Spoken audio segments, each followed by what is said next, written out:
Hi, Ava. Hello. Hi. Hi. Hey, thanks for joining. I This is my second one of these that I've been doing the past little while. I have no idea how many people have showed up. I had 21 or 22 people 3 weeks ago. This one, I don't know. But listen, thanks for coming. Thank you for having me. Oh, got it. I'm gonna turn this off. There we go. Sorry about that. Bit of an echo. I'm trying a few different things at once. I'll give. Let's see what time is it. 7 o'clock. I'll give it a few minutes. I hope you don't mind. Thank you for coming early. Um, and Yeah, we'll no get started. problem. For sure, I'll make it worth your while. Just so you know, I've done dozens upon dozens of these and just testing out this new Zoom stuff now. There's someone coming now.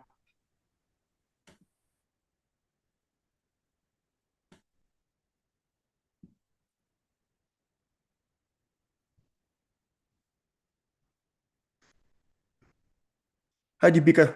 Thanks for coming.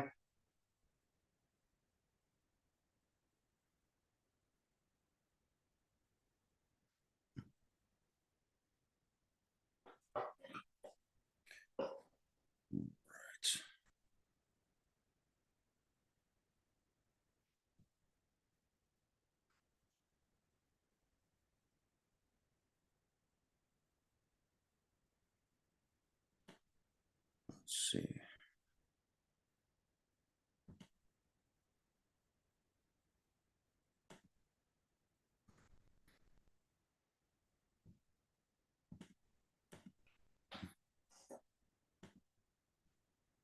All right, ladies, if you don't mind, I'm going to give them 2 more minutes. If anyone's going to show up, this is going to be recorded anyway. But I thank you for coming. Whoever is here, I promise you the information is going to be very, very good. I'm surprised there are not more people, to be very candid. I've done this with 40, 50, well over sometimes, especially in this market. But anyway, listen, the right people are always there at the right time. So bear with me. I'm going to give the other folks a little bit of time.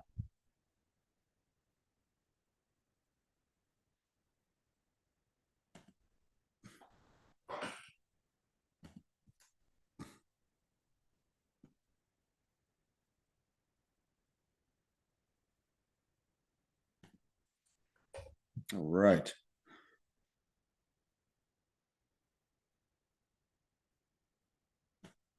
Al, welcome. It's going to be looks like a slow turnout tonight. The information is going to be very good. I promise to make it worth your while.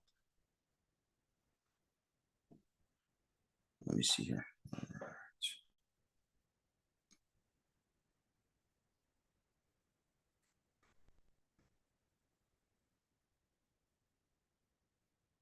Let's make sure the camera's working well.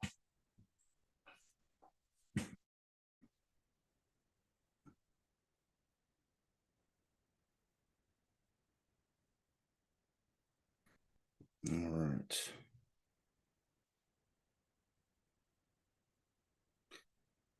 Okay.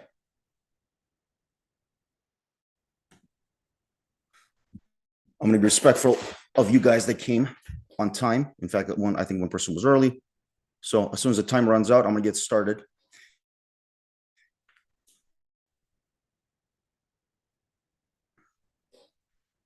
So let's see here.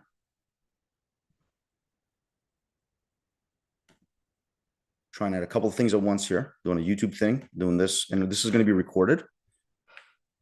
So most folks that don't show up get a replay. But if you guys want to replay, I'll leave my information in the chat.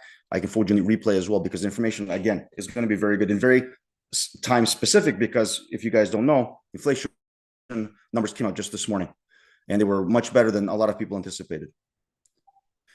Here we go. Okay, let's do this thing. So guys, I'm assuming you guys can see me. I got two screens, so I'm never 100% sure, but I'm pretty sure you guys can see me in the corner here. So this is what we're dealing with here. So I did leave some room for people to come in. You know what? I'll do this small number. That's perfectly fine with me. First of all, thank you guys for coming. I sincerely appreciate it. I am incredibly appreciative of people's time. And so when I'm able to have people's time, that to me is a very, very big deal. So I hope you guys understand that.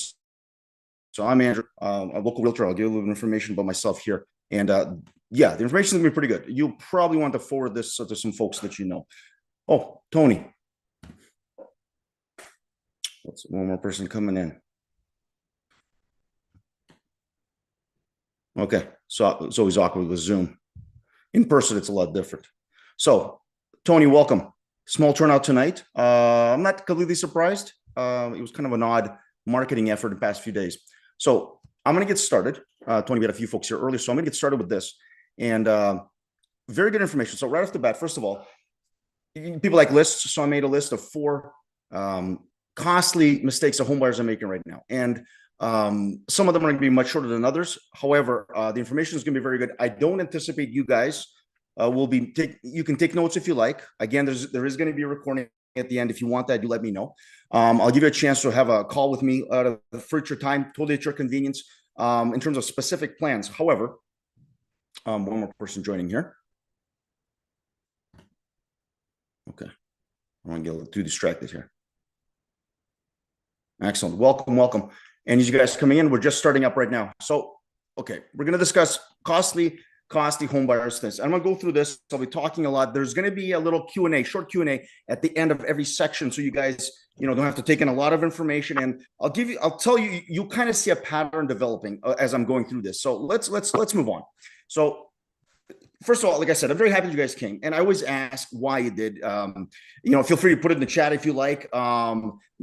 Curious, stressed out. I know some folks right now in the market, because they don't know what's going on, they feel stressed.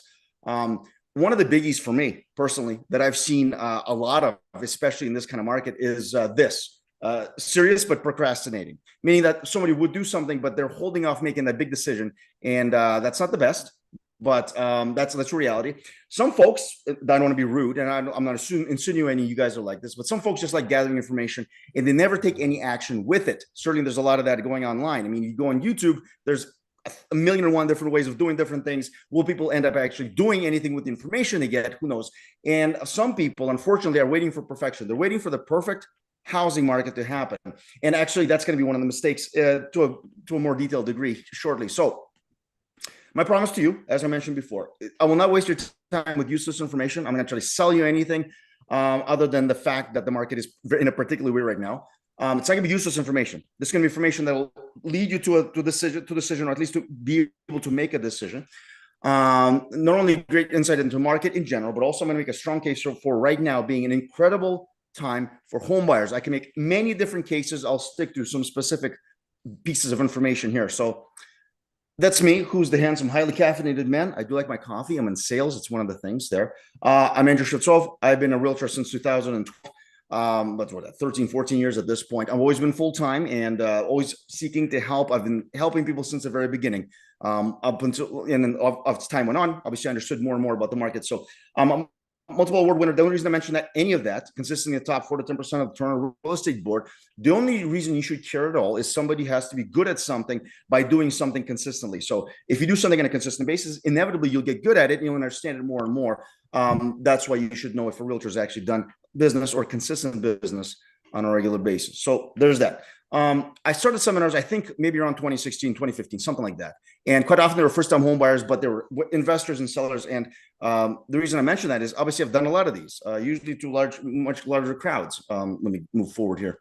So one reason to stay and listen. I'm going to show you something very specific because it's going to be indicative of what I'm talking about the market. So this is back in 2020. And one reason to stay, listen, and learn and take action is this. This is a great example. So at that time of May 2020, CMHC predicted house prices would drop tremendously.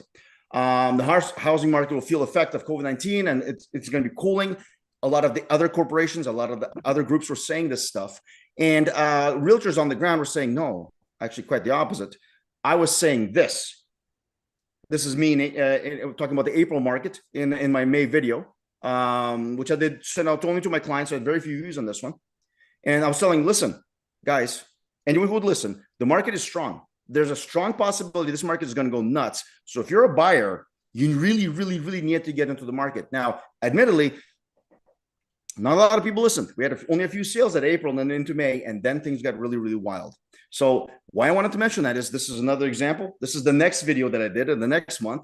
And I was showing my clients, I was showing to people in general, this is showings and offers, and they're increasing tremendously. And you can see the last one's right about the middle of June of 2020.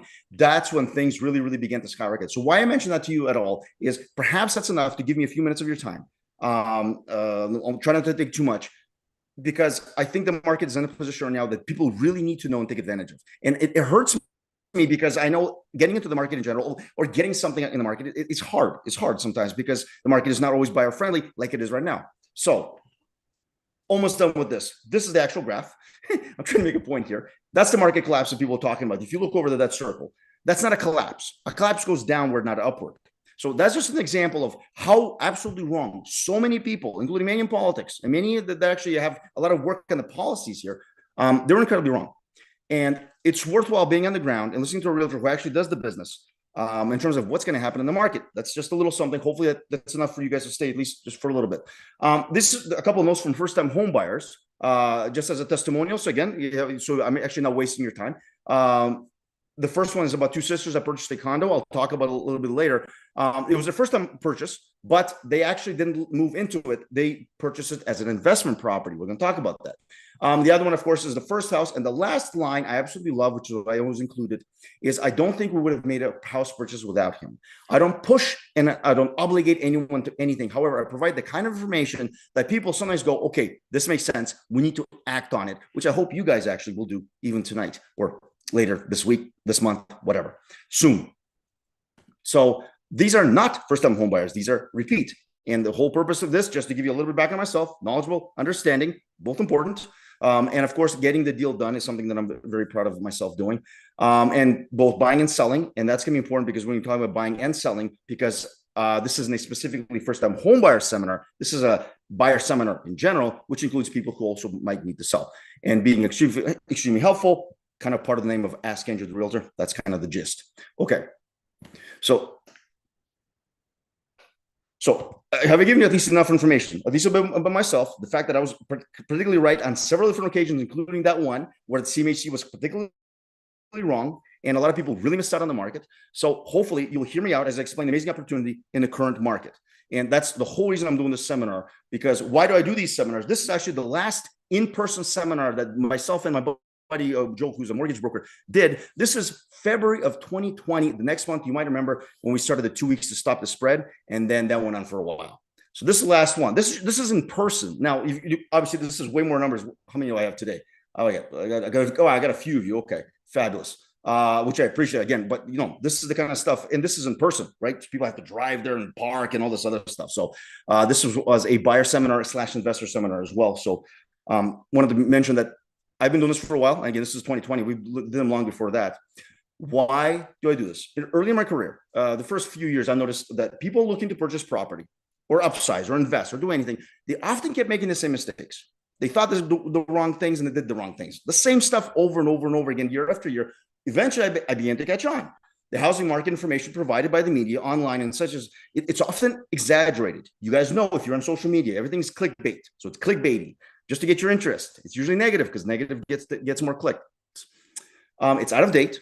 It's very often out of date because they're not on the ground. They get the stats of the market a month, 2, 3, 4 later, and they make an article about it. Or sometimes these guys are just plain wrong. And that was CMHC.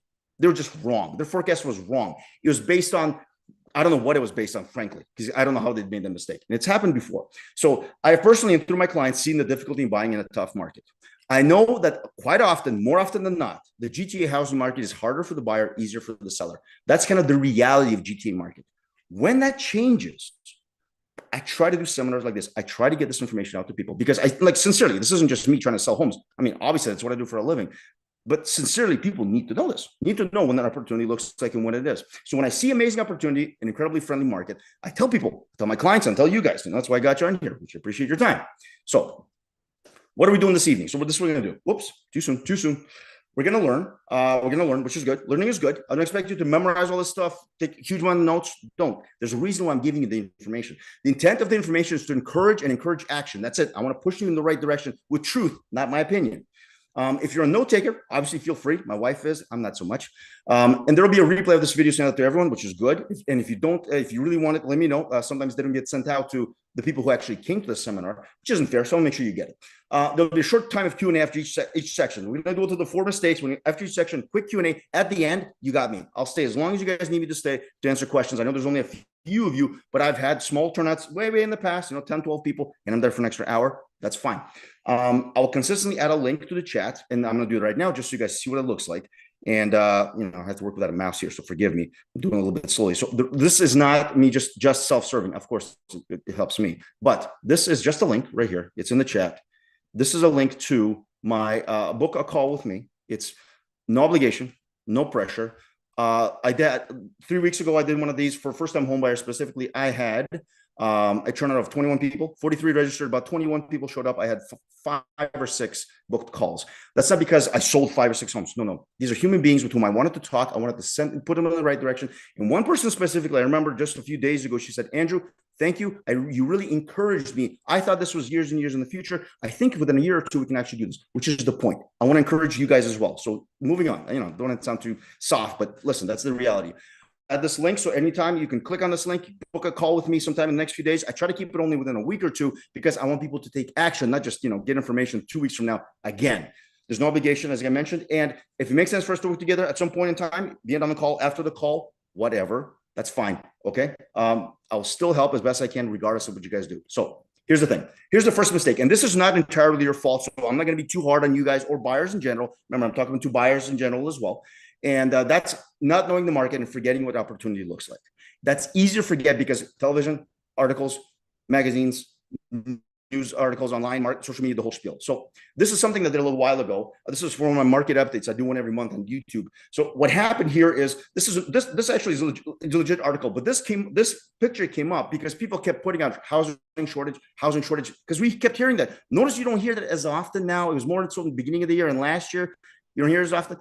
Is a housing shortage, and it's something that has to be stated with nuance. There's not a housing shortage, or there's an affordable housing shortage. There is no affordable, but in terms of regular houses, we have an insane inventory. So that's actually quite wrong, and people get the wrong impression. If you think there's a housing shortage, you're probably not going to buy it. Why? Because you think it's going to be, you're waiting for the housing to increase.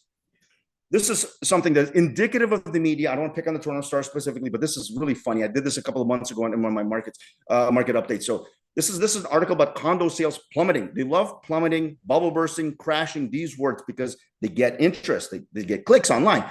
This is sales plummet 28% in June. Sales crash, of course, plummet and crash. Great words. And the Bank of Canada first interest rate cutting. Everything's bad for the condo market. Frida, who I don't know, she made a comment at the bottom. And it was hilarious. That's why I gave her credit here. So she says, to the average person, these numbers don't care about this. They don't matter. All they care about is the price. It only took 7 paragraphs in the article to get to the point that condo prices actually only decreased by 1.5%. The point being, the whole purpose of this was to mention 1.5%. That's almost nothing, but that's not a good headline. And so you want to make something negative. So the key is always to panic first, and that's what they want you to get to do. Not me. I want you guys to chill. I want you to understand what the market is actually doing. I want to show you this. This is an old slide I got from an economics person years ago. Why I mentioned to you guys at all? I'm respectful of your time. This is how much psychology has an effect. This happened in 2016. They're talking about bubble bursting, market crashing, and such. And Google and other search engines, they're monitoring what the trend was. And as those words kept popping up more and more and more and more, it began to change the psychology of the buyers, and the market began to change according to that as well. So that news, the articles actually had such a psychological effect on the market, on the people, that they got into the market because they thought, oh, it's going to be horrible, it's going to be bad. And at that year, into the beginning of 2017, that was the first correction we had in a while. The next one was in 2022, the first quarter. So my point is, media and everything has a profound effect, which is why I don't give you guys too much of a hard time. I don't give buyers too much of a hard time until, of course, I've given them all the information. Then it's time to do some action with it. But this is really, really big. You can pause when you're watching the replay, pause this. It's really amazing how much social media and such has an effect on people's psychology. And then because people are in the market, has an effect on the market. So no wonder there's confusion about the market, and many folks are hesitant to get in. People have been burnt before. That was the case right there. And people sometimes don't know what the heck is going on. They get conflicting information. So I'm going to give you facts. Here is a quick background. And if this is boring, I'm more analytical, forgive me, but I'll go through it. The point is not remembering all these numbers. I want you to see this is what's been happening. I'll give you the actual story. So the last time we had a correction was the first quarter of 2022. Huge drop. What was happening? It was a crazy, crazy time. Still the highest price so far, average price on the market. We have not had even close to the prices yet. We're slowly getting back up there. By April of 2022, things begin to drastically change. The government stepped in. There were talks of all kinds of stuff like interest rates possibly increasing, and it was a huge turn. By Christmas of 2022, we had 7 rate increases that same year. If you look at the red circle there, 7 rate increases in 1 year. It's insane. It's historical. They've never done it that fast before. And many economists, worth their weight in salt, if you will, were saying this is way too fast, guys. This is way too fast. It quickly affected the market. So by the time 2023 started slowly, by the time they rolled around, people weren't sure what they were doing. As folks weren't sure, they weren't sure what was going to happen. Are they just going to keep increasing? We're not even sure. So everything ground to a halt in second half of 22. Not that fast, not nearly as fast as the first half of 22. Then in January 2023, after that one more increase, so they did increase one more time, there was a lull. This is important, guys. There was a lull and people weren't sure what to do. They noticed prices at that point were stabilizing, and there was an idea that we're not sure if they're going to have any more rate cuts. Rate increases. So what happened in spring of 2023, buyers waited long enough, said, forget this, I'm going into the market. And spring of 2023, last year, was actually quite busy. It was a decent time. There were some bidding wars in certain areas. Things were moving, things were selling. And perhaps due to that, when they see that happening and the market's a little overheated, what they did is 2 more increases in afterwards in June and July of 2023.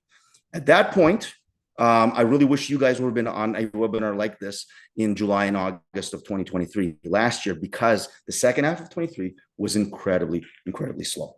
It was one of the slowest times I remember. So September 23 to June 2024, it was slow the second half of the year. In about December, January, things started to pick up a little bit. We had a half decent spring market this year, but price wise, guys, here's what I want you to mentally take notes. September of last year to June of this year, just a few months ago, there were no rate changes. Very long time with no rate change. Stay. What were we anticipating? The spring, people knew, listen, they're starting to talk differently. They're starting to talk about cutting. And of course, June and July, we had the double cut, quarter and a quarter. So spring was good, busy. It was a busy market. Sellers seeing that the market is busy started loading on. Whenever people do this, and this is one reason I'm doing this right now, because as time goes on, more and more people are going to get the same great idea. That's what happened with sellers. People were on the market. Sellers that saw that people were on the market and actually selling went on the market. And then, of course, we had the 3-year mortgages. So what I mean by that is, if you go 2024, this year, back 3 years, 2021, people at that time with low rates were getting mortgages, usually 1 year, 3 year, or 5 year. That's the usual. Again, don't have to memorize all this. But you have people in the market, you have sellers who want to get into the market because they see something is busy, and you got people who have very high interest rates now, and their payments are about to go up a lot. Instead of refinancing, they put their house on the market this year. That's why we had a huge inventory. In fact, the highest inventory on record, and that was back in May into June. And guys, we're in September now. We're at pretty much there right now. We're at the highest inventory on record. So again, remember the first slide talking about housing shortage and people kind of getting that idea? We're at the highest inventory. How do you get the highest inventory on record, which is over 100 years? And you have still people saying about housing shortages here and there. There's a disconnect. They're talking about 2 different things. So high inventory from May to June till now, and buyers bought, but not enough to eat up the inventory. August has been sluggish. August was quite a sluggish month. September is starting to pick up a little bit. Why? Because we had 2 rate cuts, another rate cut in the beginning of September, and moving along. What's actually happening in the market? This is last month's stats. Again, I don't want to overwhelm you. I'm getting to a point here. Active listings, look at the difference. If you know nothing about numbers, you know this. 22.5 is much bigger than 15.5. August last year, we had active properties on the market for sale. This August, we had 22,500. That's a huge difference. Huge difference, not accompanied with a huge price drop, because what's the price on average drop? Minus 0.8%, not even 1%. So keep in mind this. There's a reason I'm saying this, because I'm still hearing people talking about price drops and that kind of thing. Guys, if it's been that slow, the sales are down 5%. That was in August. If it's that slow, that high inventory, and the prices still haven't changed, what's going to happen to prices in general? Are they going to drop suddenly? If they haven't dropped yet, how the heck are they going to drop? Look at the PDOM. That's property days on market. It's a circle on the right. August, 44 days on market. August last year wasn't that fast. It was 28 days on market. August this year, last month, 44 days. That's a month and a half is the average days on market. Take average with a grain of salt. Averages different things. But let's be honest here. Huge inventory, very high days on market, lower sales, and the prices maintaining. Put that together. So that's what's happening in the market right now. And that's happening right now in September, because I don't have September stats, obviously. Mortgage delinquency, yes. Andrew, there's going to be a flood of people that are delinquent on their mortgage. No. Quarter one of 2024 was 0.14, higher than 2 years ago, absolutely. But 2 years ago we had very, very low rates. But it's way less than 2013, which when we had rates at 0.24. 0.14 versus 0.24 back in 2013 and 0.23 and 0.23 and 0.21 for that whole year. Here's the point. I started in real estate, you might remember, about 2012. In 2012. I remember the first few years, how many power of sales that were constantly coming in the market. You know what I don't see a lot in the past few years? Power of sales, bank sales. Why? Because people are not putting their house on the market because they can't pay their mortgage. It's just not happening.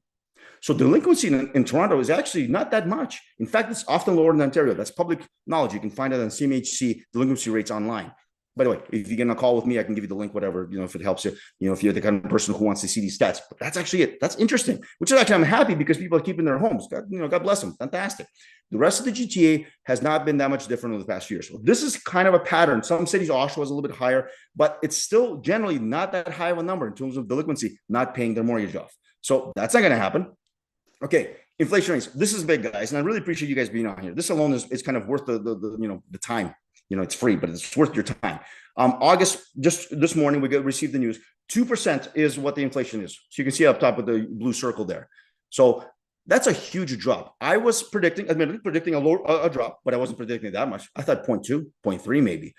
0.5. US, huge drop as well. US is going to start rate cuts. October 23rd or 24th, I can't remember, is the next meeting for the Bank of Canada interest rate meeting. What do you think is going to happen there? See, they should have cut 0.5, not 0.25 in this month, the beginning of this month. So next month, I don't know, 0.25 almost certainly, 0.5 maybe even. What's that going to do to the market? Considering at 22, we're in 22 in middle, we're 8.1%. We haven't been this low. If you look down these stats, if you're watching the replay, pause and watch. 2021 in February into March. That's the last time we had this low of an inflation rate. That's great. It's great. It's wonderful. And you know what's going to happen with the interest rates? So you know what's going to happen with the market. Hear what I'm saying here? What's the mortgage forecast? This is toward updated and then towards the end of August. BMO, all these major banks, this is what they're saying by December. What's going to happen in December? Many of them are 4%. Some are saying 3.75%. Even the big banks are saying, listen, we're going to be lower. We're going to be significantly lower. We're at 4.25 right now, as you can see on the left there. So the big six banks all agree in the predictions, and that those predictions are going to get more and more aggressive. Okay, moving along. This is what's happening. Economists predict even deeper cuts than they initially said. So the language is changing. The story is changing. The interest rates are going to be coming down even more than people initially thought. I'm hearing crazy stuff about next year, but we're not going to get into that because we're on next year. I want you guys to consider this year. This is what happens. This is an interesting graph. And again, forgive all the graphs. I know it's not fun. It's not exciting stuff. However, blue is number of sales. Red is interest rates. Interest rates go down, sales go up. Interest rates go up, sales go down. That's kind of certainly a correlation there. And you will notice how high the interest rates are and how low the sales are. Blue is way down, red is way up, and that's towards 2022, going into 2023. So, guys, interest rates are going where? Down. So what's going to happen to the sales? Yeah. Okay, almost done with the graphs, guys. Stay with me here. This isn't going to always be like this. This is sales, overall sales. April 2020, that's the slowest month we've had in a long time. That's the lockdowns. This is the first month we had no idea what to do. We were working, very few people were working. The 401 was free. I had no traffic driving. So, and then we had the huge increase in sales. And that's where sales have been. 2021 was a record year across the board. In 2023, last year, we sold almost just a little over half of what we sold in 2021 for the whole year. That's pretty crazy. And right now, look at the sales. Look how low the sales are. What do you think is going to happen? You think the government, with all that taxes money and everything else, is going to allow for that to just continue? There's no way. Onward. Active listings, inventory. If you're buying, you want to have some selection. You want to have less competition. Well, look where you are. You are here, the top right. That's where inventory has been. We're by far higher than any time before. And again, notice 2021, where it says active listings, just above that is a graph in 2021. That's the busy year. So the busiest year on record in terms of sales for the year wasn't looking nearly as much in inventory as we have now. That's how much inventory we have. Isn't that uncanny? Pretty good for buyers, I would say. You would think. Average sales price. Prices are important. There's the peak. the first quarter of 2022. There's the peak right there, and we are here. We're towards the fall of 2024. And notice where the prices are. Now, again, we've been looking at sales going to go up. Inventory is already at its peak, and we've seen what's happening year over year in terms of average price. So price drop, but look where they are already. Look where they are compared to 2022. They're certainly already up over 2020. They're up over 2021. Interesting, eh? Oops, not sure how that happened. By the way, I just got this afternoon, put it into the because I want to keep you guys abreast of the most important stuff. How is this going to affect the market? We just talked about inflation down, interest rates are going to be down, and they're already down. And this just happened. This is the liberal party is putting this in. By the way, it's an election year. Expect crazy stuff in election year. They want your votes. Remember, higher insured mortgage price cap. Right now, it's at $1 million. Over $1 million, you can get insured. You have to pay at least 20% or more down. Now they're saying to put it at 1.5 million. Good idea? Whatever. That's personal opinion. That's person's opinion. Whatever it's a good idea or not, it's probably going to increase house prices overall. Probably what's going to do it. However, what do you think that's going to do to the market? You think it's going to slow it down? It's going to speed up incredibly, since people can now put down less than 20% for a $1.5 million home. Next thing, expanded 30-year amortization for first-time home buyers and new builds. It doesn't matter whether you're buying a new build or even if you're a first-time home buyer. Some of you might not be. That was the point of the seminar. But it doesn't matter because now you got competition. Now you got competition up to 1.5 million. Those changes, start at the bottom, are taking effect on December 15th. So not there yet. However, what's going to happen in the minds of people? Some of them might wait, but once that hits, they're going to go in, probably anticipating a pretty busy winter, probably a pretty busy spring of 2025. So you guys, you 5 or 6, how many of you are there? Think about it. Right now you're in September. You got what? Till December, maybe you got till the end of October before things really start to get busy, because more and more people are going to hear about this and go, wait a second, I'm not waiting until all these other people go into the market. I want to get into the market now. I want to buy investment property now before things get bad. I have people who own multiple properties calling me because they want to buy another property. You know why? Because it's an amazing opportunity. That's the point of the seminar, because getting that point. And listen, honestly, a lot of information. Don't expect you to memorize it all. The whole point was saying, look, it seems like amazing opportunity with very high inventory. Oh, someone's just joined us. Welcome. What's that? We just got through the first part. Hopefully you get a replay of that. We just went to the market and showed just how amazing the opportunity is currently for the home buyer. So for those who are listening, deep breath, onward. What does it all mean? Inventory has been since May, basically, and into June. Record highs. Prices are pretty much maintained. Record highs, prices maintaining despite everything. So listen, right off the bat, if you learn nothing else from the seminar, two things. One, inventory is very high. Prices are pretty much maintained. There are opportunities out there. Don't get me wrong. There are opportunities out there. Prices are pretty much maintained. Forget the notion of getting something 20, 30% less. Forget that. Throw that out of your mind.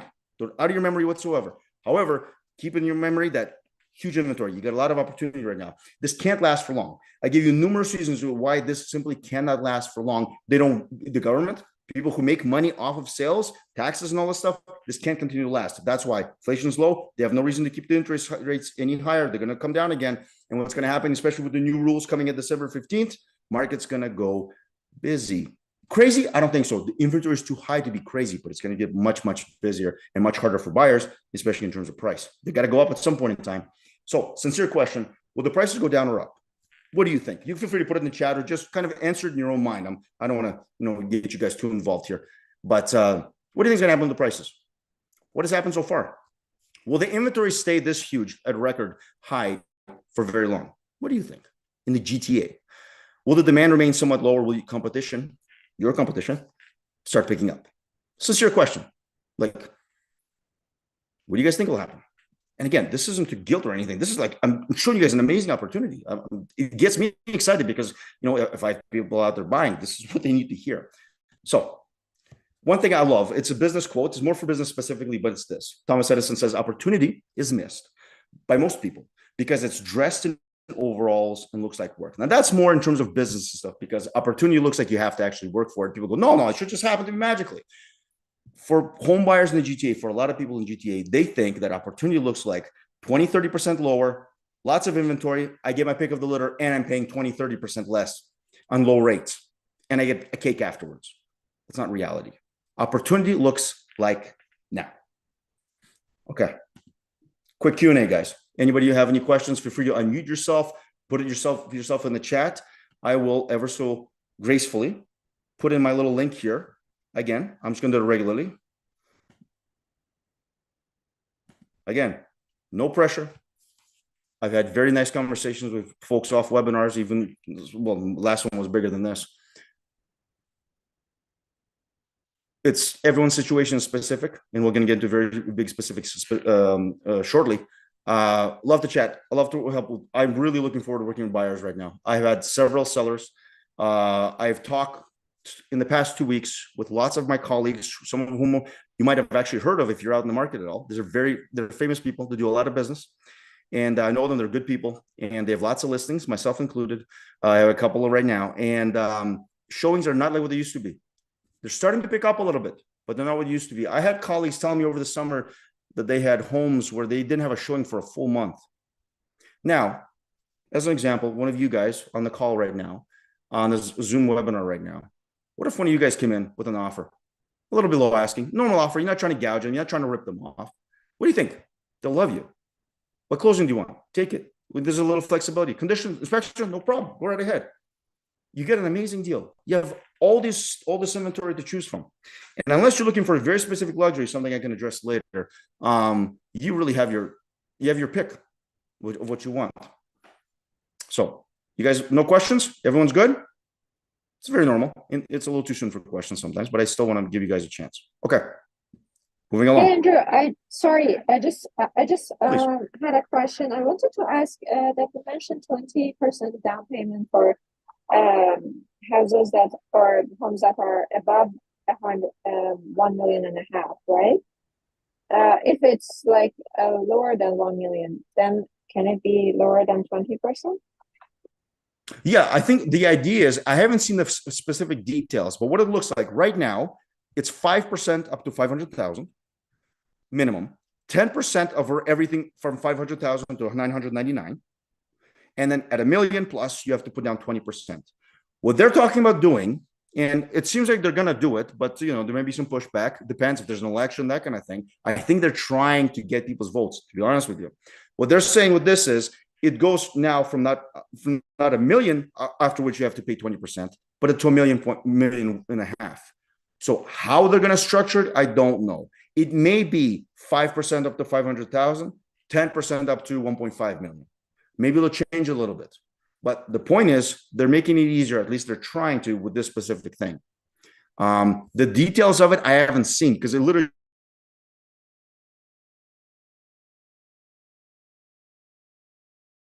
now. So it seems it would have to be less than 20%, because otherwise it would make sense. Does that answer your question at all? Yes, thank you. And okay. one more question, if I may. Please. I wanted to ask that, like, the interest rates, do you think they will come down, right?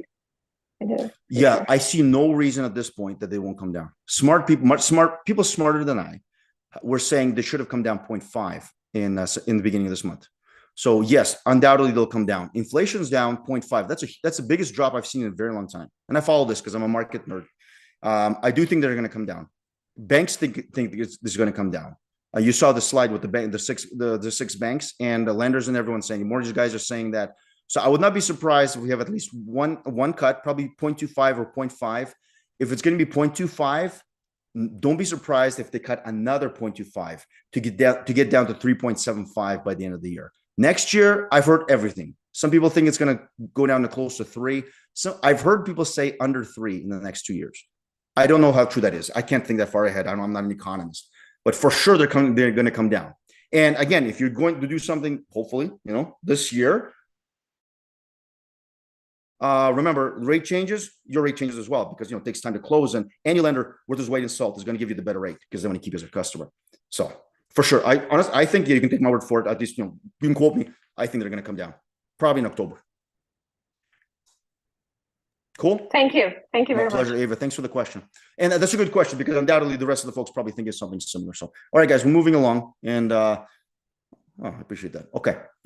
So Okay, before we go on, I always want to encourage because I dumped a lot of stuff on you, and occasionally, maybe not you guys, but if you get enough people, one or two kind of feel bad about themselves and that kind of thing. So just because you showed up, a lot of people didn't. This is an amazing opportunity. You can ask 1,000 realtors; they'll tell you this. The ones that actually know what they're doing. Not everyone does. But you guys are here, the 6 or 5 or however many of you.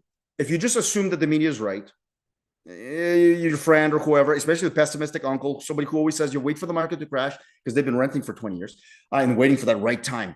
We're telling, if you thought they were telling you the truth, you likely not have bothered to listen to me at all. And you probably would have hopped off the call already or the Zoom call already. And you wouldn't have bothered to listen to everything I just showed you. So you probably wouldn't have come to the webinar because you're here, because you're listening. Good for you, frankly. I appreciate your time, but also because you're here, you should actually feel good about it. So be encouraged the fact that you're actually trying to learn something about this market, which is a lot more than other people do. They just assume what they hear is true and move on with their lives and not doing anything. And then they complain, why is the market so hard? Oh, I can't buy anything. Well, dude, like, where were you 5 years ago? Okay, mistake number 2, not knowing your financial position. This is an easy one. However, forgive me, people don't do it. So that's why I put it in here. So what that means is, how much money is in your house? If you're a homeowner, for example, I'm not assuming first-time home buyers. Some of you guys might have property. So the first thing is, how much is your house? I get calls for this all the time. I get probably 3, 4, 5 people either email me, text messaging, or a lead online coming through asking, hey, what's the value of my house for this and this time and that kind of thing. So what's the value of your current home minus any mortgage loans and that kind of thing. So again, you have a link, call a realtor, no obligation. I'll give you the information. It's the first step. The first step is that you need to know how much equity you have and how much the house is actually worth. Don't guess. Get a professional who actually does business regularly to tell you what it is. At least a good estimate. So that's first. Second, speak to a mortgage professional. These 2 things are so simple. You might think like, Andrew, you're wasting my time explaining this. People don't do this because sometimes even the simplest little thing, we're so busy and it's just an extra thing that we just can't handle. Our bandwidth is just too tight. So equity, how much is your house worth? 2, speak to a mortgage professional to find out what kind of purchase you're capable of doing. Being an investment manager, I've got people who are very financially capable. And so they have wealth managers and that kind of thing. Talk to them, figure out how much money you have, figure out how much money you're willing to use if you're investing or purchasing a next property or just moving from one to the other. That's the first thing. How much money do you have in your house? In essence, how much are you capable of purchasing? What's your purchasing power? Briefly consider any other extraneous future expenses. And this is sometimes for people that are really high on the financial aspect of things, investments, those kinds of things. Sometimes it takes a while to get them out. Sometimes you have to wait, like some of my clients, an extra year before you can pull the money out because there's a lot of money in it. So these kinds of things you have to take in mind. So first of all, how much money do you have in your house? How much can you buy? What's your purchasing power? That's as simple as that. And I'll give you this is opinion. It's not state. This is my opinion. I'm saying that it's opinion. Banks charge penalties if paying early or switching early. You guys know that. My personal opinion, I'm self-employed also, so I'm biased. A good mortgage broker is the way to go. I'm big on this. I support a couple of mortgage brokers. There's several. I don't get paid anything for it. It's very important to know. But large banks are just one of 1,000 clients. Unless you're really, 2, 3, 4, 5 million, then you might get some pretty good treatment. Generally, you're a client. It's fine, but there's thousands of you, so what the heck. Large banks typically have stricter guidelines, especially if you're investing and have multiple properties. They're a little more difficult. They're more conservative for obvious reasons. They have 1,000 of you. Why they want you in your complicated case when they got 10,000 other people I'd be getting mortgages from? You know what I mean? I can see it from their viewpoint. They don't cater to specific situations, which often happens with people because everyone's individual and different. And mortgage brokers, they only get paid when you actually get something done. So they're not salaried. You get your mortgage and someone is salaried. Okay, good for you. Whatever. You don't get your mortgage. Sorry. Mortgage broker, not a cent in their pocket until you get the financing you want. So there's a bit of an incentive there, which I find is important. So me, I always refer this. I'm happy to refer, but if you know somebody, I always ask a few questions about them, just in terms of do they do business regularly, that kind of thing. That's it. Tony had to leave. No worries, Tony. You can see the replay. Thank you very much for coming. So that's it, if you can believe that, for that one. Any Q&A about that specifically? Probably not, but I want to give you guys a minute.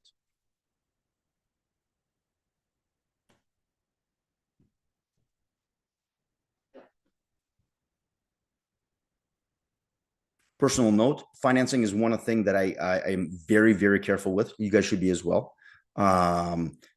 I've seen all kinds of stories. There are a lot of mortgage agents, and apart from being professional, knowing their stuff, doing mortgages on a regular basis, and being very imaginative with their different kind of financing, you want to have somebody who's got a good reputation as well. I'm very, very careful. Can you put a list of mortgage brokers you trust, or is that not allowed? Oh, absolutely. I'm happy to refer. I'll put it the end of the Q&A. I'll put a couple of guys. I have a guy named Joe who personally does my financing. I've trusted him. My family, my wife likes him. That's always a big plus. Yeah, absolutely. I'm happy to refer. I get nothing for it. These are just honest people you can talk to. In fact, one of the things that I do when I do the call, if you want to talk to me, book a call, Al. No pressure. But yeah, I'm happy to refer, and I'll give you both information. You pick one or the other. I've worked with many. There's many good ones. I like two because I like people who actually are good at what they do. So there's that. I'll do it at the end of the thing in the Q&A, in the larger Q&A. Okay. Any other questions before I move on? Yeah, and if you're just renewing, if you have to, this is interesting for you, but you're just renewing your mortgage or something, I definitely speak to a mortgage broker. I like them. And again, one thing they've both of these guys, especially Joe, he's done for me, is I have clients who are long-term clients with specific bank. You know what they do? They go to him. He's like, you know what? They might give you a better rate. So tell them I can get it for sure. I can get you this rate. Go back to the bank, and the bank's like, oh, okay, we'll give you a lower rate because they can. Goes back to mortgage broker, and then my boy Joe has said to several of my clients, like, you know what? No, that's a good rate. Go with them. Absolutely. Go with them. Integrity. It takes you a long way. So a second opinion sometimes gets the bank to go lower. FYI. Okay, mistake number 3. Not considering all the ways you can take advantage of the market. Some of these you guys I'm sure have already thought of, but some of the stuff is legit. Not legit. Wrong term, forgive me. Some of the stuff is not something people always talk about. I know because I just had the conversation 2 or 3 days ago about somebody who didn't think about one of these, and now they're thinking about something specific. So first, pre-construction. Everyone knows pre-construction has the benefit of having less money up front. One benefit of buying pre-construction, it's not built yet, it's not ready yet. You get something new, it's under 10-year warranty. There's time to consider where you want to move in. Do you want to rent it out later? Do you want to sell it later? You got to work out taxes as well. If it's tax friendly, maybe you sell it. If you think you have a lot of income in that year, maybe you don't sell it and you just rent it out. There are tons of assignment options right now. I'll tell you one thing. There's not a lot of delinquency in terms of mortgages, but there are assignments. Assignments are when somebody purchases a house, condo, townhouse, whatever, pre-construction, and they realize they're not going to close or they don't want to close. And so they're selling it. There are many, I'm not exaggerating. Every day online, I get something about an assignment that somebody, and oftentimes, like I mentioned here, it's under purchase price. They bought it $1 million, they'll sell it lower. That's a thing. So there's some opportunities out there. Again, book a call with me. We can talk about kind of what you want. Now, I'm not just selling a lot of pre-construction. There's a however. Pre-construction, even under purchase price, sometimes is still more expensive than resale. That's something to consider. If something's out very far, you don't know. Some people don't know what their financial situation will be 2, 3, 4 years from now. It's a great idea now. Everything's working. A year from now, medical problem, some family overseas issue, whatever. And now your financial situation is different. Now you're the one with the assignment trying to sell something without having to close on it and pay down all that money. So that happens. So things happen over time. Occasionally there are problems with builders as well, but certainly if you work with me, I'm never going to give you to a bad builder. But it's not always a great deal. Price-wise, it's not always a great deal. Even like I just mentioned here, if you're purchasing under price, especially right now, condos are an example. There are tons and tons of resale condos right now that you can buy at a good price that are available right now. You closely, you know exactly what it is. You take possession within 2 to 3 months, and then you do with it what you will. So that's a thought. Pre-construction, definitely an option. Be careful. For me, it's hit and miss depending on what you're specifically doing. It's very case specific. So the second one, rent vest, new word that I learned just a few days ago. Okay, whatever, new words. So you buy a property and rent it out. So remember that testimonial in the very beginning, there was a testimonial about 2 sisters. Now, what they did is they purchased a condo, but they don't live in it. They're older adults and such, but they're living with their elderly parents, which is, I think, is kind of a nice thing. So they didn't move in, but they decided to just rent it out. They were for a while fairly neutral in terms of cash flow. They made a little bit of money on it per month. Once the rates got really high, they started losing a little bit, which is perfectly fine because they're still building tons of equity. And eventually, it's going to give them a lot more options later. Eventually, years down the line, they can sell the condo and each sister goes their own way. They both can buy something because they can have a down payment, solid down payment from the equity they've built there. So that's something I talked about just a few days ago with somebody. Their thought was this: Andrew, we live in an area that we actually couldn't really afford to buy another thing in. However, we like this area, but I want to take advantage of the market. What can I do? I said, stay in your area. Don't move. Buy an investment property elsewhere. In fact, that's the next thing. Rent vest in another city. So this is an interesting graph here, and it shows Rent, blue is good, meaning that your average rent is higher than your average mortgage payment. These are general average numbers, okay? But take a look. Red is where the rent is not quite up to where the payments are in terms of mortgage, so you'll be losing money on a monthly basis. Again, if you're losing on a monthly basis, but you're still making up an equity 4 or 5 years later, you're going to be way ahead in many cases, barring some weird stuff happening in the market, which has happened in the past. But generally speaking, the GTA does really well year over year. Remember, real estate usually is a long-term thing, 5, 10, 15, 20 years. You know what houses were costing 20 years ago? So there you go. But this is an example. Now, how do you do that? Because Andrew, you know, I'm wonderful and I'm the most wonderful guy, obviously. But you know, I'm not everywhere. I'm not going to drive to, you know, Halifax. It's a long drive for a showing, gas money, the whole bit. Okay. I'm a member of a US Canada referral system. I mentioned this specifically because it's worked really well. And I have access to this to get access to the system, just so you guys know. You have to be a realtor. I am in it. That meets specific production and experience requirements, meaning that this isn't just anybody who wants to sign up and hopefully to get a lead. No, this is professionals who do a certain amount of business. And within minutes, for example, you want to buy, you see some stuff in, I don't know, North Bay, Halifax, like I mentioned, that's an interesting city, Ulster, wherever, some other province, or just really far away. Within a couple of hours, or sometimes even minutes, I can have several agents contact you. Not several, I'll take that back. 2 or 3 people. It's not a huge number, but they're local people. The guy who lives in Thunder Bay, the guy who is actually in Halifax, the guy who actually works in Calgary or Airdrie, or one of these really hot property places right now. Local realtors calls you, and what you get to do, just like what I'm going to do with Al, with the mortgage brokers, you can pick one. Whichever one you like, or which one makes sense, or which one you click with, whatever. The point is, you have a professional who has to have a certain level of business and professionalism and experience to do that. And there's no obligation, of course. You get to choose whatever. And if you don't like any of them, whatever. You don't have to do anything. There's no obligation ever. However, that's something that I have access to. I've used it several times. I had clients sell a property in London, bit of a long drive for me. I had a local professional, sold in a very difficult market. Good for him. And the client was happy. So that's something. So it's not just any guy and gal with a license. These are people who are professionals. And I'm one of them in the GTA. Okay, so pooling resources.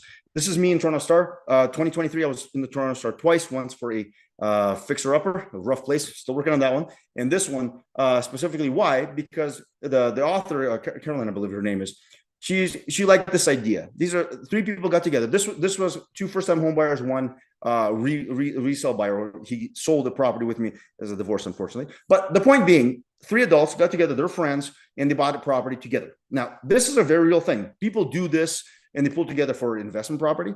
They pull together for buying their first place. For first-time home buyers, I think this is going to be the way to go for quite a while, because getting something to GTA is hard. However, 3 or 4 young people together buy something, they're going to, you know, the rent from themselves.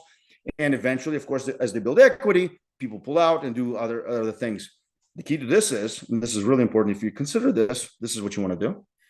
If you're going to pull your real sources among 2 or more adults, you have to consider the following. So how feasible is the idea overall? This is what you get: mortgage broker, get the finances and stuff in line. What are the relationships like? Now, a great idea is a great idea until it isn't.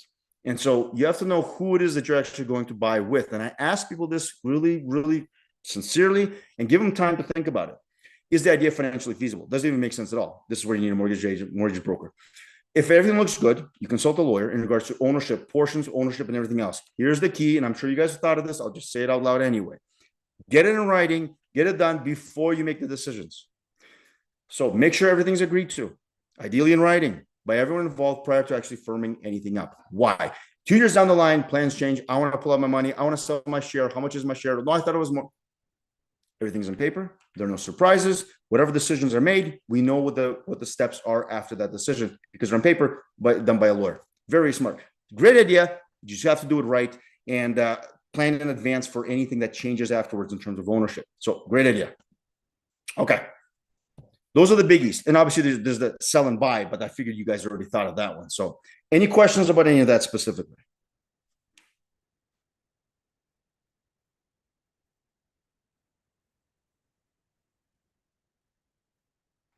Okay. Next one will be interesting. Next one is one I get a lot of questions about.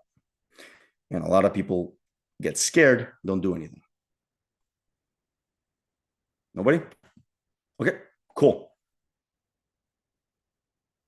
Moving along. Oh,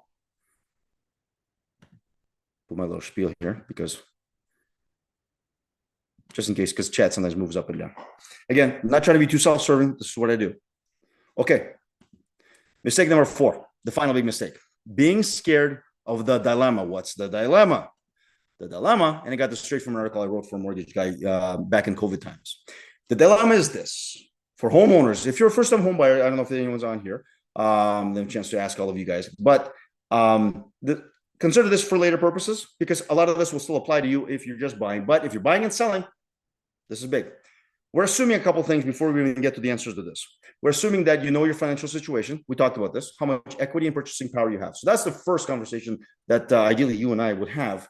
If you have a lot of equity and you have purchasing in cash, if you have several $1 million and it doesn't really matter what you buy or sell, maybe you keep both properties, maybe you buy 3 properties. There are people like that. I've had clients like that where the timing really isn't important because they have the money. At some point in time, they'll sell the house, maybe at some point in time, whatever. They have the money to do it. So assuming that that's necessarily not you, and assuming that you know your financial position, here are our answers to that big question. And there are several there. So first one is the first step in doing this, in solving this properly, step by step, deciding what you want. Sounds like an easy one. Do you know how many people I talk to who actually not fully sure as to what they want? What communities or specific streets do you want to consider? And of course, financing will come play into this shortly. Is it important to be near schools, shopping centers, recreational facilities? You might absolutely love a house. I've had this happen. This happened during COVID times. They love the idea of being out in the country. There's no social distancing, no mask, nothing. It's freedom. But they're so far away from everybody. They're out in the boonies and eventually they want to come back. It's happened this year. It happened last year as well. So do you need recreational facilities? Do you need places of worship? Do you need hospitals nearby? Some of my older clients, that's a biggie, hospitals and doctors. Whatever other amenities you might have. Will someone need public transportation? Are you moving with somebody who might need public transportation occasionally? Wheelchairs or something of that nature. Let these things pop up. So one of the things that I do sometimes, because this actually is important and not a lot of people think of this very simple idea of actually knowing what it is you want. I do something called buyer education. I've talked to people and they're financially capable and kind of set to do something, but they're not sure exactly. We do go out to see properties, not to buy. I mean, they're still within price range and such, so we're not wasting each other's time. However, I want them to see what properties are like, and I want them to have a list in their mind, and slowly they're cutting out one piece at a time. I definitely don't want a bungalow, or I definitely want a bungalow. Okay, great. Have you had a side split? No? Okay, let's go look at a side split. This is what a side split feels like. Andrew, I want to do this kind of luxury home in this particular community. Fantastic. Let's go look. Let's go have a look. Is there one for sale there? If not, at least we'll take a drive through or something like that. The point is getting closer to actually know what it is you want, because believe me when I tell you, it's very important to actually know what it is you want, not just be able to afford. First-time home buyers, you get what you can sometimes, but this still applies. This still applies. So deciding what you want, what type of home, and I talked about this already a little bit, type of home. What kind of floor plan do you need? There are necessities. I have a listing right now in the market. It has a separate office. It was one of the main reasons these folks bought the home. Pretty important. That's an important thing.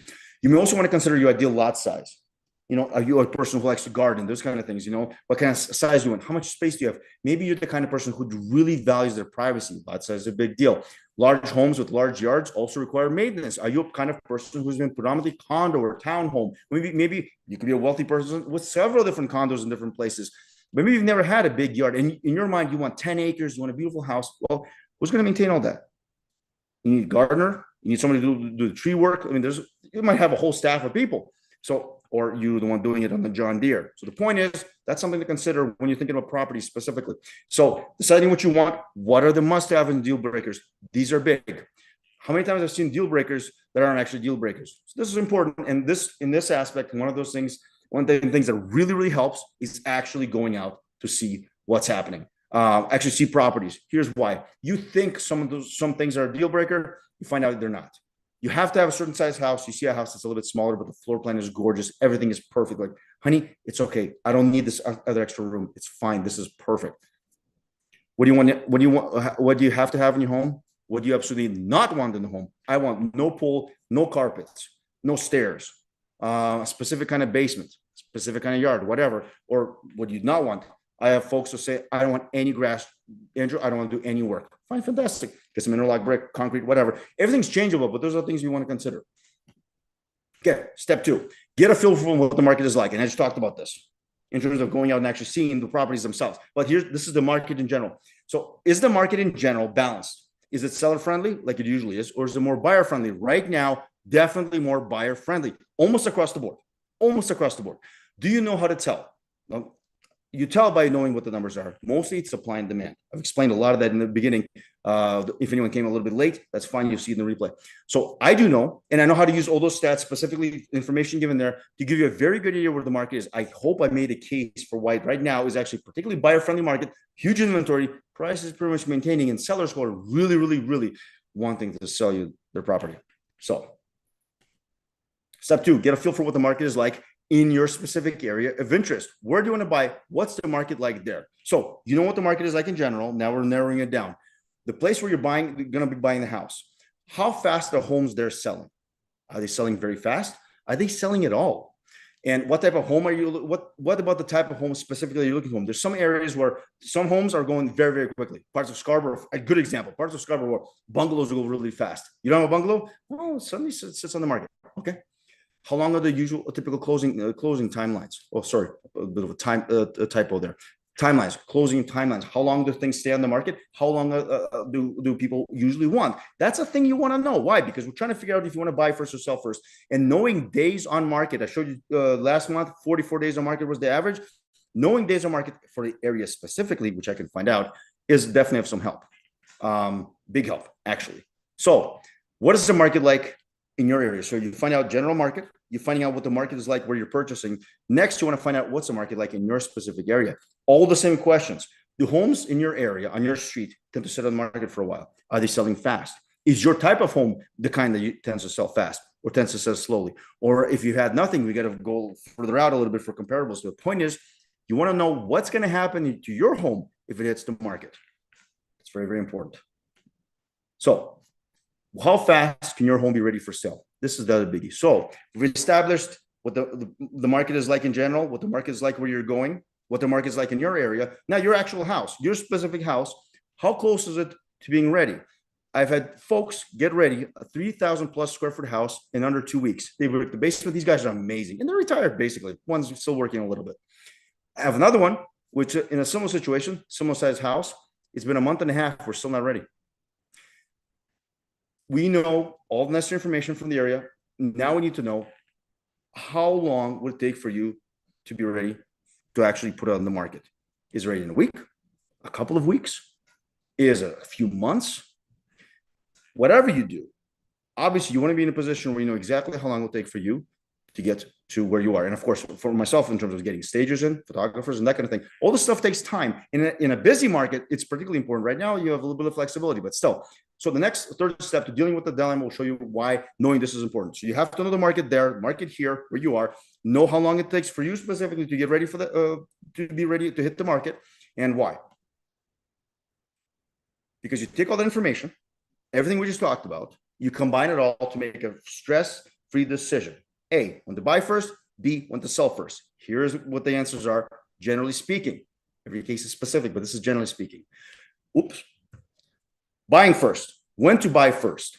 The overall market is seller-friendly, like it usually is. Especially when it's really, really busy and things are selling really fast. Right now, not quite. Not right now. It's not happening right now. So the market has to be seller-friendly. The market you're buying in is also selling quickly. So waiting too long to put your house on the market can mean that you miss out. So you don't wait too long, which is why you buy first, then put your house on the market. Local markets show that the home like yours sells very quickly. You notice the quickly thing is a big deal. A couple of weeks or less is usually the case because there's an offer date. Usually that's why.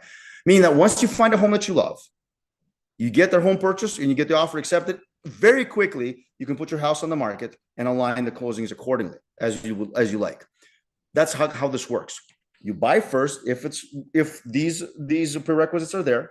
You buy first and you quickly hit the market as soon as you actually purchase something and you firm up. Do you understand why it's important for you to know how much time do you need before you can put your house on the market?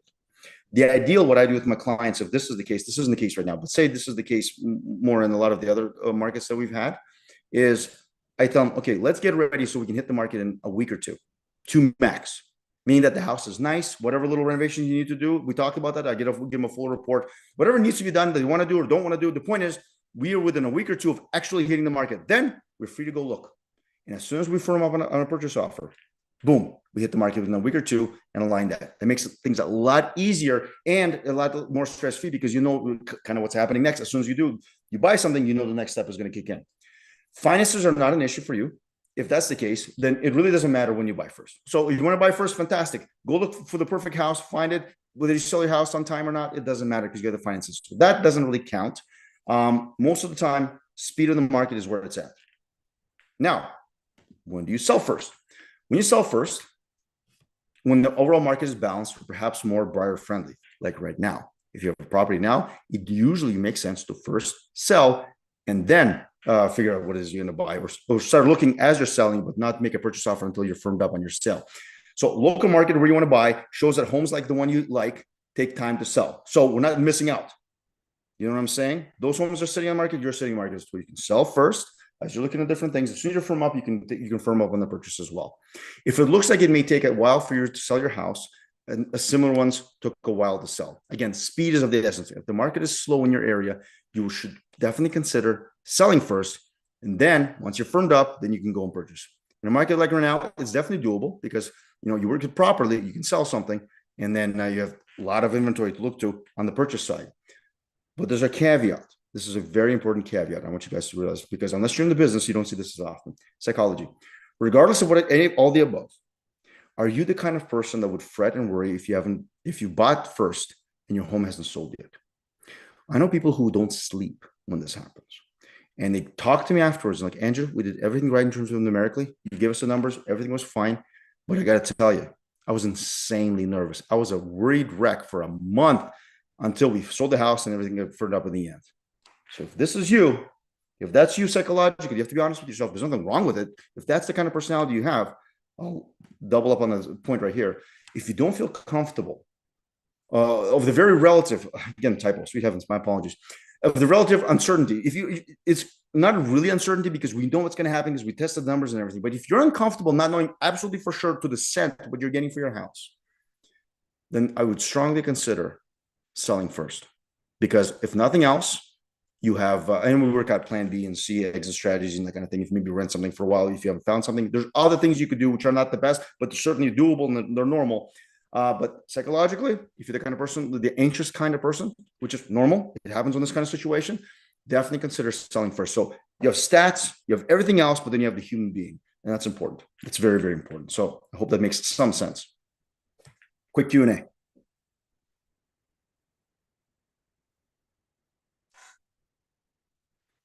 We're getting towards the end. I have a little bonus.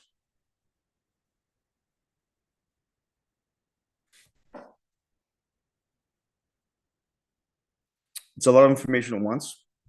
Definitely something that you may want to click on the link for if you're in that position, or if you have questions about that specific, even if you're not going to do it for a little while because you have some other things in life that you just can't take advantage of the market right now, which is perfectly understandable. There are things that main things you really need to consider, and all those pieces of information are doable. I can find them, and I'm not sure my internet connection is a little slow. Okay, no questions. We're going to move on. So, recapping. First mistake, not knowing what the market is and what the opportunity looks like. That's a biggie, guys. That alone, I hope, is worth this. I don't know how much I told you that you didn't know already. I'll ask about that, but that's huge because opportunity right now is amazing. And I know so many sellers. I would love for one of you guys to buy their house. Not knowing your financial position, second mistake. That's a biggie. People just assume if they don't know what opportunity looks like, why would they even bother talking to a mortgage broker? The market's not good anyway. Why would I even bother wasting time with the mortgage broker? That's the idea. So that's the second mistake. Third mistake, not considering all the different ways you can take advantage. But Andrew, we already have a nice house. We love this place, but kind of want to take advantage of the market. But how can we? Buy investment property. Do something like that. Why don't you, or better yet, I don't really want to sell this house. I kind of like this. It's a good area, but I really want to move over here as well. Okay, fine. Buy another house. Make that one your primary residence and rent out the one you have right now if you can financially handle it. There are different things you can be doing. You can pull together pre-construction, the whole deal. But if you don't consider it, obviously that's a mistake. And of course, mistake number 4. You might have all this information. This happens all the time. You might have that, okay, fine, the market's decent, interesting, but I don't know whether to sell first or buy first. I don't know. And so that's another reason why they just keep their mind entirely off the market. But that's the fourth mistake. You shouldn't be scared of it, because once you find out the numbers, you'd be much, much less scared. And certainly you can have the whole thing being very, very stress-free. The key is to know the numbers, something I mentioned on market updates every month. And bonus mistake number 5, corny, but really cool. Not acting on what you just learned. I know this because I've been on hundreds of webinars. You probably have too. I don't know, cooking webinars, real estate webinars, who knows what, martial arts, weight loss webinars. Weight loss is great. Exercise. Everybody's got to be exercising. Does everybody exercise? No, not so much. Not acting what you just learned. So here's a great quote from a guy who's pretty hardcore, Alex Mercomosi, business guy. So very simple definition of learning, just for our purposes specifically. Learning is new behavior under the same condition, which means how quickly you're able to change what you do when you see the same thing determines how smart you are, or if you've learned something. Here's what I mean. Tomorrow you're going to wake up probably in the same bed as before, same environment. Your bank account's probably pretty similar to where it is right now. Nothing has changed except that you were in this webinar with this fast-talking Russian guy, and he mentioned how amazing the market is. He gave you information. I gave you information to do something with. Take action. Do something with what I just told you. Be it book a call with me.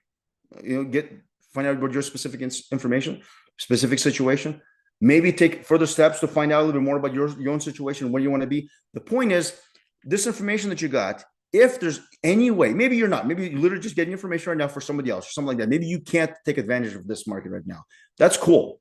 But this information you can use later. Absolutely. So the key is take action with what you learned. Believe me, I'm talking to myself as well in many aspects of life. You learn a lot, which is fantastic. Are you taking action on what you've actually learned? So that's a biggie for me. It's personal. I wanted to share it with you guys.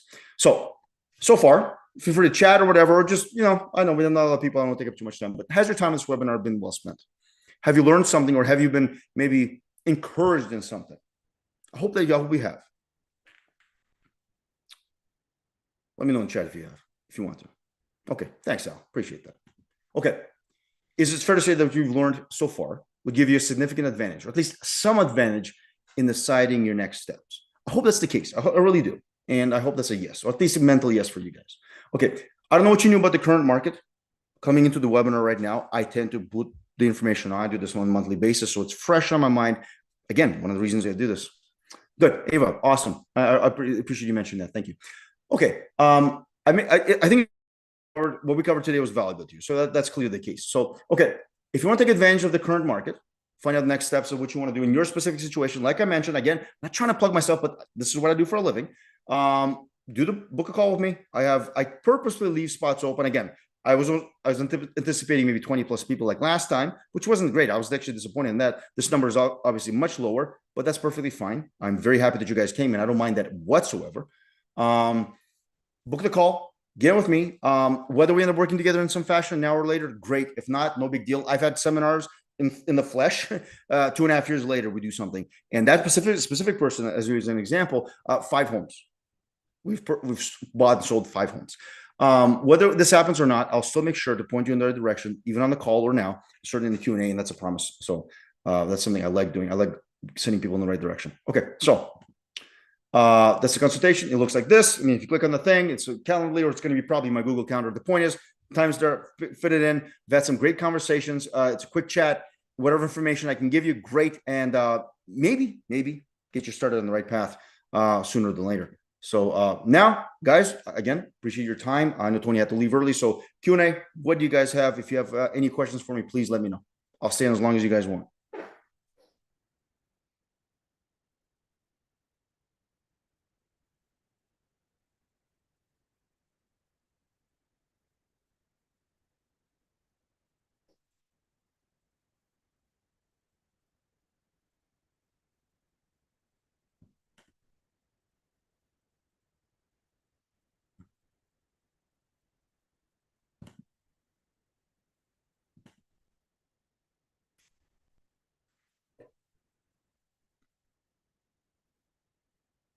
Awesome. You're very welcome. Awesome. Good stuff. Informative is a big deal. Again, book the call. Chat with me if you have specific questions. I like that because it gets my brain going specifically. Awesome. Thank you, Srini. Absolutely. Yeah, no pressure. I've had some great conversations. A couple of folks I spoke to, like they're nowhere, first time home buyer, different webinar, but they were nowhere near financially. But you get them set up in the right direction. I already have a mortgage guy emailed me back, said, hey, Andrew, they can do this right now, but if they do this, this, and this, they can do this. They can afford this, and maybe they'll get in the market. So that's a big deal. And especially if you're looking to sell and buy, this year, interestingly, like a lot of online people contacting me for valuations and or purchases, one of the two. Usually it's a little more mixed. This year has been a lot of sellers, which explains the inventory, quite frankly. But obviously I'm glad to help. And if you're thinking of selling, if you're thinking of buying and selling and you're not sure about the selling side, which is very understandable, please understand things seem to be changing. Just this week, I'm seeing more activity on my listings, which is good. And I'm getting a little more.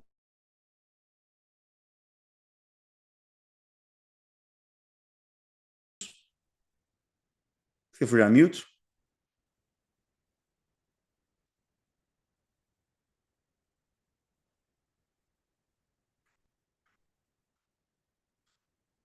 Okay. All right, guys.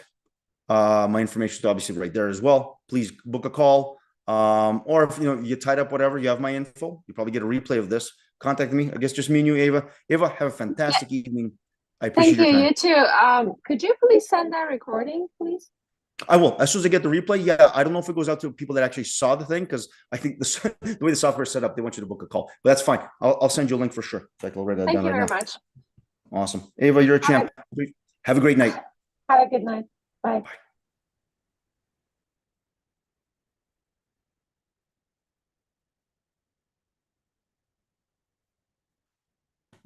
All right. Here we are. I don't know why that's there. Oh.